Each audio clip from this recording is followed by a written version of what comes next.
অসমীয়া জাতিৰ গামোচাৰে আমি তেখেতসকলক আদৰি এয়া আমাৰ মাজত কমলা কলিতা আমাৰ কমিটিৰ ফালৰ পৰা তেখেতক আদৰৰ ব্যৱস্থা কৰা হৈছে আৰু লগতে আমাৰ মাজত উপস্থিত কুমুদ কাকতি সমাজকৰ্মী গতিকে কুমুদ কাকতিকো আদৰৰ বাবে আমি আগবঢ়াইছোঁ আমি দুজনকে গুৰুজনৰ ওচৰত মাল্য অৰ্পণ কৰিবলৈ আহ্বান জনাইছোঁ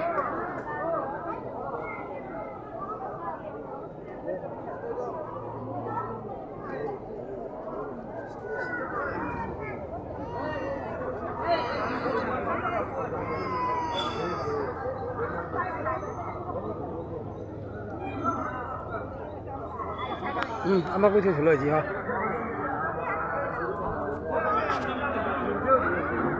আমি শ্ৰদ্ধাৰ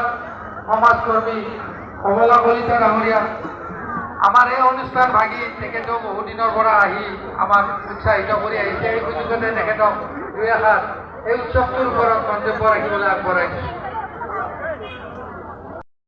কাৰ্যসূচী লৈছে আৰু ৰাইজে যিভাৱে অংশগ্ৰহণ কৰিছে তাৰ কাৰণে মই ধন্যবাদ জনাইছোঁ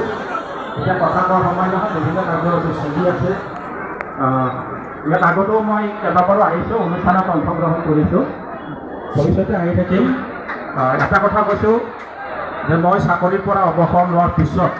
আমাৰ গুৰুজনাৰ হকে কাম কৰিবলৈ ওলাই আহিছোঁ সদৌ অসম দেৱ দামোদৰ সংঘৰ লগত জড়িত হৈছোঁ যিহেতুকে বাহাতাত সদৌ অসম দেৱ দামোদৰ সংঘৰ এটা শক্তিশালী ভেটি আছে নিশ্চয় আপোনালোকৰ সহযোগত আমি দামোদৰ দেৱৰ যিটো তেখেতৰ যিখিনি গুণ গৰিমা আমি ৰাইজৰ মাজত প্ৰচাৰ কৰাৰ কাৰণে সমৰ্থ হ'ম এইখিনিকে মই ধন্যবাদ সকলোকে ধন্যবাদ জনাই মই মোৰ কবলখিনি সামৰণি মাৰিছোঁ ভাতৃ কুমুদ কাকতিকো আমাৰ উদযাপনৰ ওপৰত দুই এষাৰ ক'বলৈ অনুৰোধ জনাইছোঁ এয়া বা এটা পানীতোলা মন্দিৰৰ কি হৈছিলে প্ৰাণশ্ৰদ্ধাৰ ধৰ্মবন ৰাইজ বাহেতা শিৱ মন্দিৰৰ পানীতোলা মহোৎসৱৰ বা এটা শিৱ মন্দিৰৰ পানীতোলা মহোৎসৱৰ সমূহ ৰাইজক ইয়াত বন্দী কৰা হ'ল আজি মই উপস্থিত থাকিব যথেষ্ট আনন্দিত আৰু উৎফুল্লিত হৈছোঁ অনুষ্ঠান হ'ব দেওধাৰ নৃত্য পৰিৱেশন কৰি হ'ব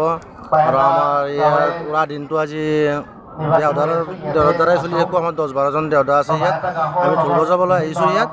আৰু দেওধাৰ লগত ঢোল বজাবলৈ আমি দুইভাগ হ'ব লাগিছে ইয়াত এটা মন্দিৰ সৰু মন্দিৰ এটা শিৱ মন্দিৰ আছে তাত 2জন আছে আৰু বাকী মেইন মন্দিৰত 6-8জন আছে এনেকুৱাকৈ আজি অনুষ্ঠানটো চলাই নিম বুলি আশা ৰাখিছোঁ আজি এই অনুষ্ঠানত উপস্থিত থকা বাহেতাৰ লগতে বিভিন্ন অঞ্চলৰ পৰা সমবেত হোৱা মোৰ প্ৰাণ শ্ৰদ্ধাৰ ধৰ্মপ্ৰাণ ৰাইজ আপোনালোক সকলোকে সুস্বাস্থ্য